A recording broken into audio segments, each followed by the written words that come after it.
Je ne vais pas avoir un discours juridique, je vais simplement expliquer quelle est la réflexion qui nous a amené à exercer pour les membres de la communauté arménienne un recours devant la Cour constitutionnelle contre la loi du 5 mai 2019 en tant que, par la condition du jugement par une juridiction internationale, elle exclut la protection de la négation du génocide arménien. La réflexion est venue par une surprise parce que, après la résolution de la Chambre des représentants de 2015 de reconnaissance du génocide et celle du Sénat en 1998, on n'a pas compris pourquoi le législateur belge n'avait pas utilisé toutes les potentialités de la décision cadre de 2008 et au contraire a entendu limiter son intervention dans la répression de la négation des génocides en utilisant une faculté, parce que c'est une faculté que prescrit la décision cadre, ce n'est pas une obligation du droit européen, la faculté de limiter la répression et la négation des génocides à ceux qui ont été établis par une juridiction internationale. Devant cette surprise, on a essayé de comprendre, mais pour quelles raisons, qu'est-ce qui distinguerait le génocide arménien, qui n'a effectivement pas fait l'objet, dont les auteurs n'ont pas été jugés par une juridiction internationale, des autres génocides qui, eux, ont fait l'objet d'un jugement par une juridiction internationale. Et la réflexion s'est orientée sur deux axes, sur le fait des massacres dont les populations arméniennes de l'Empire ottoman ont été victimes pendant la Première Guerre mondiale, et sur la notion juridique, la qualification ou la couleur juridique donnée au crime. Or, sur le fait, on considère que les choses sont tout à fait claires et clairement établies. Les massacres qui ont été commis par l'Empire ottoman contre les populations arméniennes ont été devant la communauté internationale, devant les ambassadeurs des puissances alliées de l'Empire ottoman ou les puissances neutres comme l'ambassadeur des États-Unis Morgenthau. Ces massacres ont révulsé la communauté internationale qui, dans une déclaration du 24 mai 1915, a qualifié ce qui était en train de se produire dans l'Empire ottoman de crime contre l'humanité. C'est important parce que c'est la première fois qu'on voit surgir cette notion de crime contre l'humanité qui est précursiste du droit pénal international. Avant, on ne parlait que de respect des lois de civilisation, des lois de l'humanité. Le crime contre l'humanité, c'est la première fois que ça apparaît dans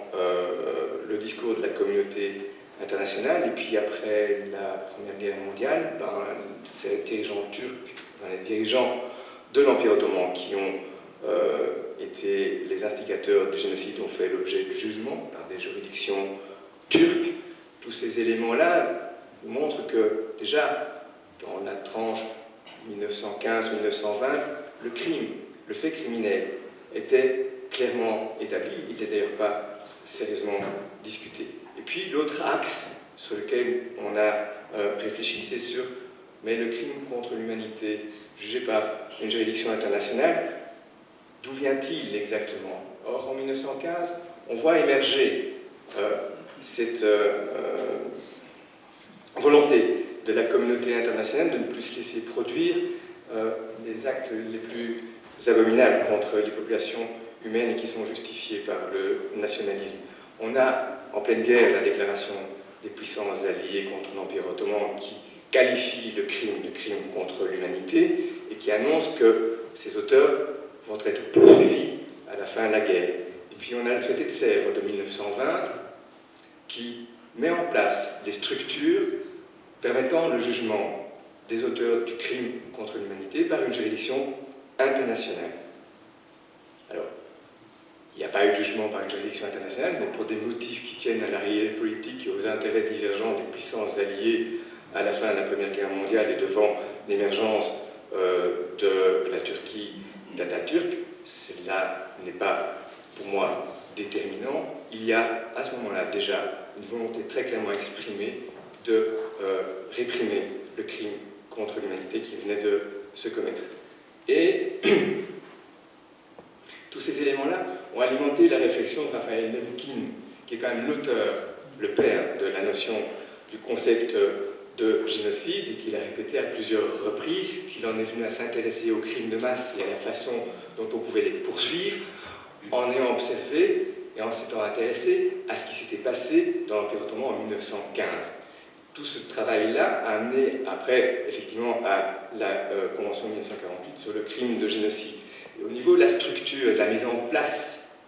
de l'action de la communauté internationale pour condamner le crime contre l'humanité, il y a une parenté entre ce qui s'est pensé en 1915, la déclaration du traité de Sèvres qui annonce l'institution du tribunal international, et la répression de la Shoah à la fin de la Deuxième Guerre mondiale, où on a aussi, pendant la guerre, la déclaration des puissances alliées en disant on est en train de commettre des crimes contre l'humanité, nous allons vous condamner pour l'avoir fait. Et dès le sortie de la guerre, le statut du tribunal de Nuremberg qui fixe le cadre et qui donne des qualifications juridiques en utilisant le mot crime contre l'humanité, celui qui avait été utilisé en 1915 pour qualifier ce que l'Empire ottoman était en train de commettre sur les populations arméniennes. Et donc, le génocide, le crime contre l'humanité dont le peuple arménien a été victime, et ce qui s'est passé à ce moment-là, au niveau de la communauté internationale, est précurseur du droit pénal international. Et quand on constate cela, on se dit, mais c'est effectivement un génocide qui a été commis, et on ne comprend pas pourquoi il serait alors traité différemment des génocides qui ont fait l'objet, dont les auteurs ont été jugés par un tribunal international. Et puis ces deux axes amènent à une convergence. Ce sont les travaux des chercheurs sur le génocide et des historiens. En laissant de côté le débat, qui est très limité du côté turc, il y a un consensus, vous avez dit que c'était évident, il y a un consensus, ce dont les populations arméniennes ont été victimes, c'est effectivement un génocide, le fait qui est clairement établi, et il est qualifiable juridiquement. Et donc, la conclusion de notre argument devant la Cour constitutionnelle, c'est que le génocide des Arméniens est un fait historique clairement établi. C'est la notion de la jurisprudence de la Cour européenne des droits de l'homme qu'on peut alimenter avec tout ce que nous avons devant nous. Il n'est donc pas nécessaire qu'il y ait une juridiction internationale qui va nous condamner l'auteur pour en reconnaître l'existence. Voilà, ça c'est l'argument principal. Les arguments juridiques, liberté d'expression, principe d'égalité et non-discrimination, on en a déjà parlé avant, je ne vais pas les aborder ici, ils seront plaidés devant la Cour constitutionnelle. Merci.